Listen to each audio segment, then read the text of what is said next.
what's up guys? Welcome to episode 36 of Retro Buyer's Guide. Hope you enjoyed that brand new intro. I worked pretty hard on it. Today we're going to be taking a look at a book. Yeah, a book about video games. How to Win at Super Nintendo Entertainment System Games by Jeff Rovin. I actually used to have this book when I was a kid, and I read it cover to cover because when I wasn't playing video games, I was thinking about video games, and I specifically remember my dad telling me that I needed to read, and so I was like, ha! And I picked out a book at the bookstore, and of course when he saw it, he was like, oh, great. But I think he was just happy that I was reading. And so yeah, I used to read this book back in the day. It is an unofficial guide, not endorsed by Nintendo, and let's see here, it has Super Mario World and the new Zelda. That would be A Link to the Past. The first and only guide to Nintendo's all-new Super system. So let's take a look at the other games featured in this book. Let's see, we have Actraiser, Darius Twin, D-Force, Draken, Final Fight, F-Zero, Gradius 3, Howl's Hole-in-One Golf, Home Alone, Lagoon, The Legend of Zelda, A Link to the Past, Pilotwings, Super Castlevania IV, Super Ghouls and Ghosts, Super Mario World, Super R-Type, Ultraman, UN Squadron, and Wanderers from Ys 3. So what's pretty interesting is he includes tips on how to get through the first few stages of every game. Some of the games actually have passwords to get you further along. But at the end here, he has ratings, and he actually rates the games. And he has, I believe, 4 different categories here that he uses to rate the game: challenge, graphics, sound effects, and simulation, which is hilarious, which is basically just a whole category about how does the game make you feel you're in the game, like it's virtual reality or something. When you play the ultimate video game system, you need Jeff Rovin, the ultimate video game master. Just when you thought you'd seen everything from the folks at Nintendo, along comes Super NES. So let's go ahead and take a look at some choice excerpts from Jeff Rovin's How to Win at Super Nintendo Entertainment System Games. Tanzra, the evil one, has chased the benevolent master off the world to his sky palace, enabling wickedness to girdle the globe. Centuries pass, and though virtually powerless, the master resolves to return to the fallen realm and confront Tanzra and his minions. But victory won't be easy. There are 6 lands to conquer, and each of them is heavily guarded. Each land is divided into 2 action modes with a simulation mode. The action mode enables you to recapture lands, and in the simulation mode, you nurture the land and build the master's strength. The master begins the game without much. During the action mode, the Lord inhabits a mighty warrior statue, which has a sword and the ability to jump, kneel, or attack. An angel helps you through the simulation stages of gameplay. During the simulation mode, you can move your sky palace to any location on the map. Along the way, in both modes, you acquire magic spells, power-ups, and various additional weapons that can be used. You'll get the feel of the controls very quickly, and we'll see right off the bat what has to be done.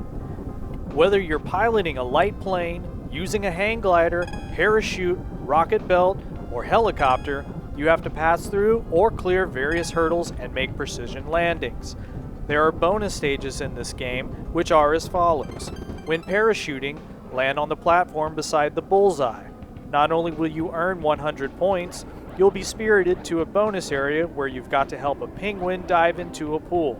Fail, and you'll leave a penguin-shaped hole in the concrete. It's almost worth blowing it to see that. During the rocket belt phase of the game, finish everything successfully and land on the back of the platform where you began. You'll earn 100 points as well as go to a special trampoline stage. Complete the hang gliding game, land on the platform, and you'll go to a special flying area. Other nifty tricks: if you set down on the white domes using the rocket belt, you won't lose any points and can still vault back into the sky. In the helicopter phases of play, fly very low to avoid the guns. Next up we have Super Castlevania IV, which for the type you put Monster Shoot 'em Up. Okay. Stage 1. Get the sword on the top of the stairs and watch out for the crumbling bridge beyond. Inside the castle, use the doors and the gate to avoid the bottomless pits you'll encounter on the near side. Use the doors ahead to get to the foreground, pressing on them as if you were entering, not exiting. Make sure you look in the vines as well, since there are important items hidden there, such as a cross which can be found after you jump down the 3 ledges near the end, above the left side of the 3rd and lowest ledge.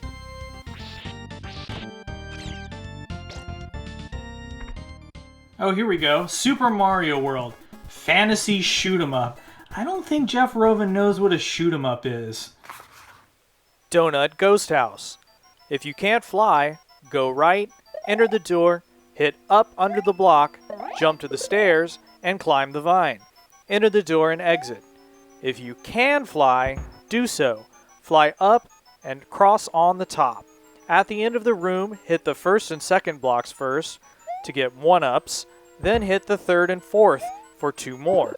More important, re-enter the ghost house, run to the right, turn, and zoom to the left so you can fly. Take off and land on the floor above, go all the way to the right, and drop off to the side. You'll find a door at the bottom. Enter. When you're back on the map screen, go straight up and you'll be in a top secret area chock full of power-ups and Yoshi. Go back here whenever your powers are at a low. Oh, you gotta love this. Simulation A. You'll feel like you're doing everything Mario's doing, especially swimming. Once before, authors say Princess Guinevere and the realm. Now, the evil Sardius has taken Guinevere to the Phantom Zone. No, not the same one where Kryptonian villains are sent. The denizens of the Ghoul realm have returned, and Arthur is once again out to destroy villainy and rescue Guinevere. Arthur can run, jump, and acquire various weapons as described in the instruction booklet. These appear in chests and are different from game to game, though the chests appear in the same places. Be careful. Some chests hold damaging items like bear traps or enchantment that'll turn you into a crawling baby. Look before you step. In his basic armor, Arthur can take 1 hit from a foe and, though it'll knock the armor off, he'll survive. A 2nd hit will kill him. After all that the land of Hyrule has been through, you think they'd get a break. The sorcerer Aghanim has conquered the realm and made off with several damsels, including Princess Zelda. Not content with dominating Hyrule, however, Aghanim is attempting to create a doorway between the kingdom and the Dark World. If he succeeds, his powers will be enormous. Naturally, there's only one person who can stop him. Contacted telepathically by Zelda, Link heads out to save the world once again. Alright guys, that's going to do it for this episode of Retro Buyer's Guide. Thank you so much for watching. Thank you so much to all the new subscribers. Please keep liking and subscribing and telling your friends. And until the next video, happy collecting.